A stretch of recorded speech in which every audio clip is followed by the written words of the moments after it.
Hi, everybody. Thanks for joining me. Before we get started, I'd like to ask you to hit subscribe to my channel to keep up with all of my latest investing and personal finance content. And please check out the link you see on your screen for a message from our sponsor, The Motley Fool, where you can get the 10 best stocks to buy right now. All right, so Tyler, one of the stocks that I know both of us bought when the initial COVID crash happened, and we both still own it, is a company called Tanger Outlets or Tanger Factory Outlet Centers, to be formal about it. Ticker symbol is SKT. So we both own this, and so we're obviously both not super bearish on it. We both see a lot of merit in holding the stock, but why do you continue to hold the shares even after it's been a great return since we bought it? So why do you continue to hold it in your portfolio? Well, one of the things that I'm really in 2022 and in this rising interest rate, higher cost of capital environment, I want to look for a company's outs in terms of growth and outs being like, how is it going to fund it? And I think that right now, Tanger is one of the companies that's in a decent position to, use financing to actually make acquisitions.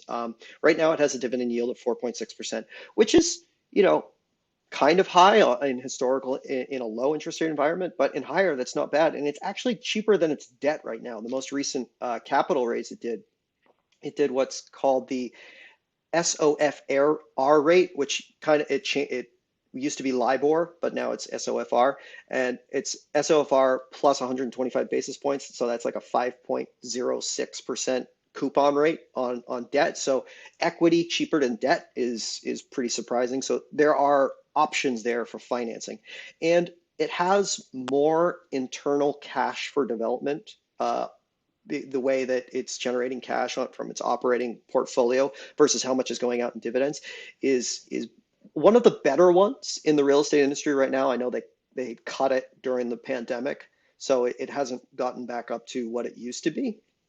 And so there's cash there. And one thing about Tanger, specifically when it comes to growth and development, is that Tanger doesn't do acquisitions of existing properties because they have their branding that they like to do with their that style outlet. So they're mostly focused on development, which I like because it can spread out the cash outflows for the property rather than having to put it all up front at once right now. And so that's what gives me promise for the business growing. Um, as far as valuation of the stock, I don't see it being uber cheap or uber expensive right now. So I don't think we're going to get a lot of like variability on how it's valued in the market. But with its current finance positioning, I think that there are opportunities for it to grow over the next couple of years. Yeah, I would agree with that. I think outlets are one of the types of retail that still has a lot of room to grow.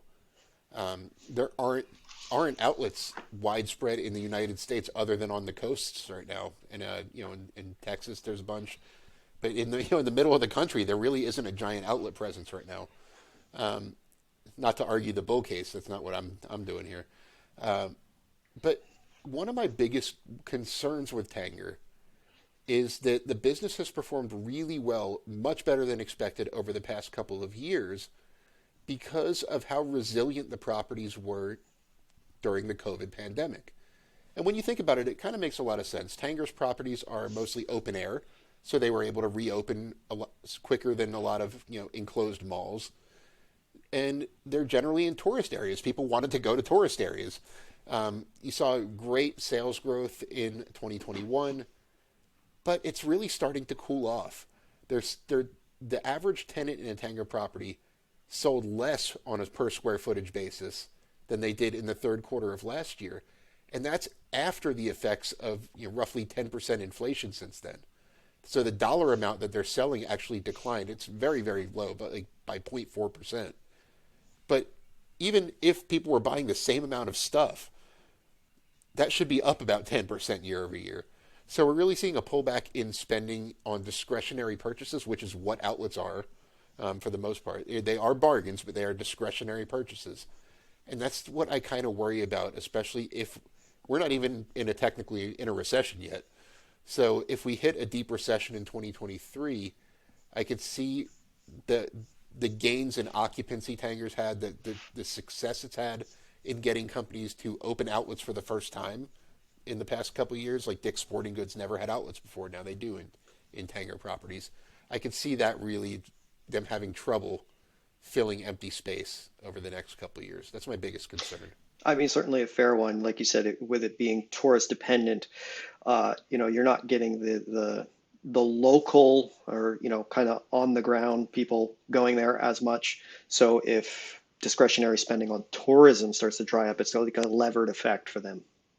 Once again, thank you so much for joining me. Be sure to click subscribe if you don't subscribe to my channel already. And as always, this video is sponsored by The Motley Fool. Be sure to visit www.fool.com/Frankel to receive the top 10 best stocks to buy now.